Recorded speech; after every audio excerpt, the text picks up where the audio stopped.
How do you actually learn a foreign language to fluency? There's a lot of apps, a lot of opinions, and frankly, a whole lot of noise about this subject today.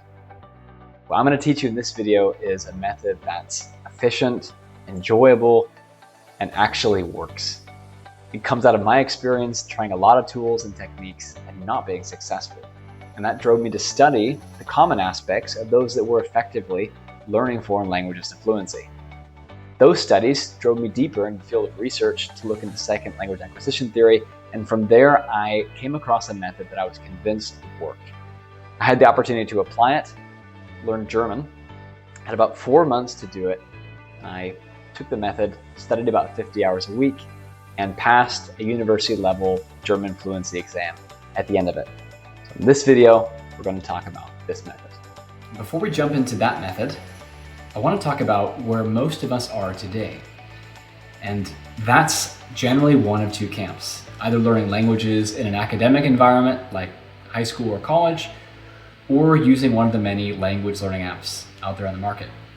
In both cases, people are not being successful with these approaches. And I would challenge any of you watching this, if you hear someone recommend a language learning app, for example, just ask them the simple question, do you know anyone that's actually used that to get to fluency?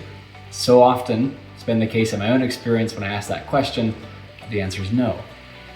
And we ask the question, why is it? Why are people not being successful? And when I was struggling, I thought maybe actually getting to fluency is something that's only for the hyper gifted. Maybe language learning is really hard. Most people just aren't able to get there with any reasonable amount of time. Now, language learning takes effort. There's no denying that. But to say that it's only for savants to learn languages, foreign languages to fluency, that's just not true. And that's good news for us. The problem is actually the method.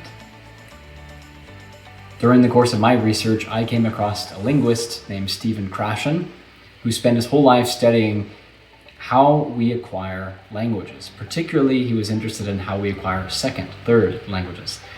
And this field is called second language acquisition. And the decisive conclusion he came to from his research is the way we acquire languages is when two things come together.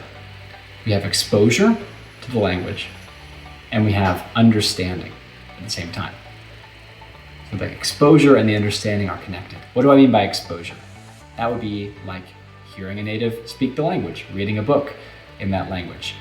Now, of course, just doing that on its own is not effective. You could listen to hundreds, even thousands of hours of a podcast in some foreign language, and you wouldn't acquire the language listening to that because, as far as you're concerned, it's just nonsense that you're hearing.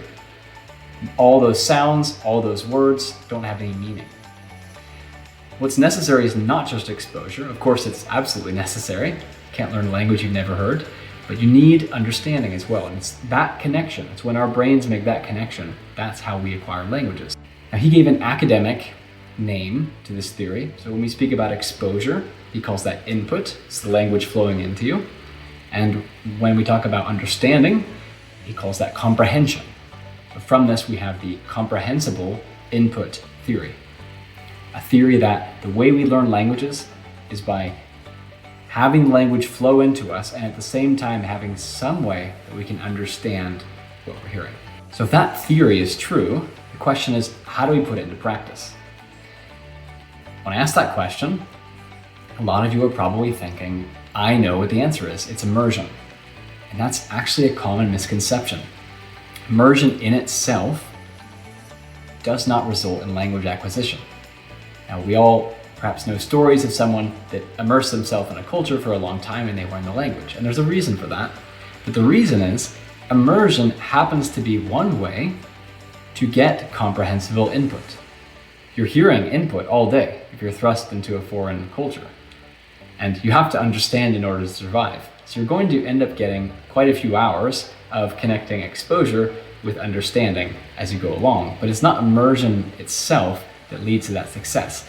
I plan to make a video about this in the future because so many people think that's the thing that I need, when in reality, what you need is exposure and understanding. You need input and comprehension. But to get practical, what does this actually look like? Well, you would find content that interests you in the language you're trying to learn with text and audio. with some translation of that content. Ideally, you'd have a way to translate individual words as well as entire sentences. And what you would do is you would first listen, with your eyes closed, through the piece, then listen and read it, and then listen and read it and look at the translation. And what's happening when you're doing that, your mind's learning how to associate the sounds with the written language, and most importantly, both the sounds and the written language with the meaning, using your native language. So you would listen and read and translate, and do that process in reverse. By the end, trying to get to the point where you can close your eyes and listen and understand at least 80%, and then you move on. Now, even when I said 80%, some people are probably thinking, shouldn't you stop only when you understand everything? And that's a common misconception. We tend to bring it from other subject areas like math or science, but languages are organic. They're not learned like algorithms, and rote memorization or grammar drills aren't really effective ways to learn. The way that you actually remember words and phrases is seeing them in different contexts over and over again, and eventually they stick. Now, if we went back to the 1800s, what would this look like?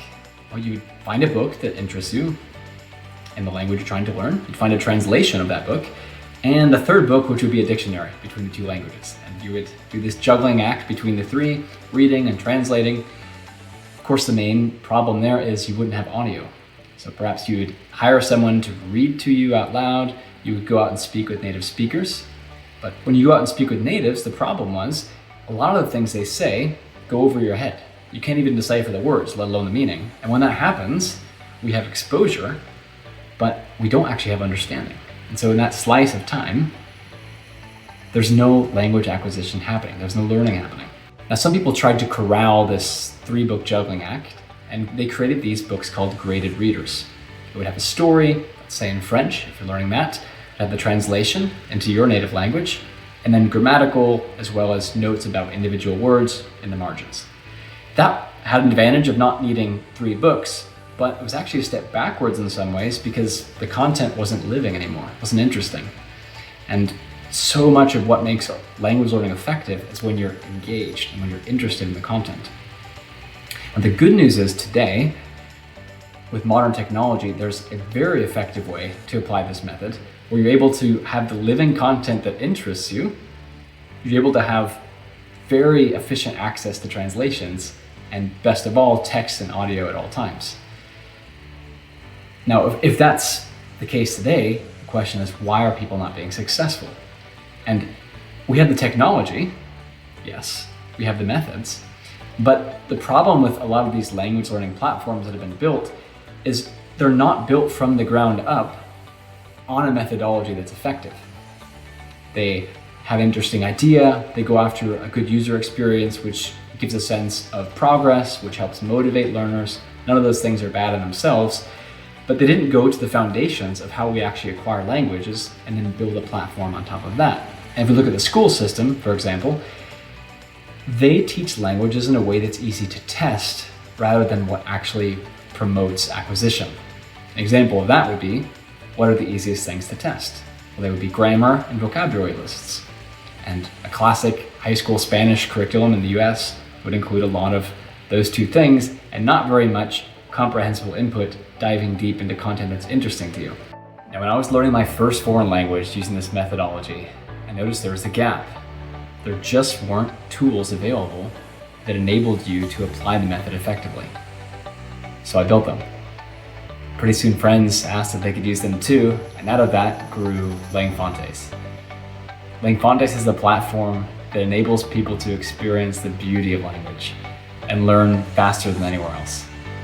I welcome all your thoughts, feedback, questions, because ultimately my goal is to make you successful in learning foreign languages to fluency. By the way, I'll be using this YouTube channel as a forum to discuss language learning theory, practice, and everything in between, so definitely subscribe so you don't miss anything.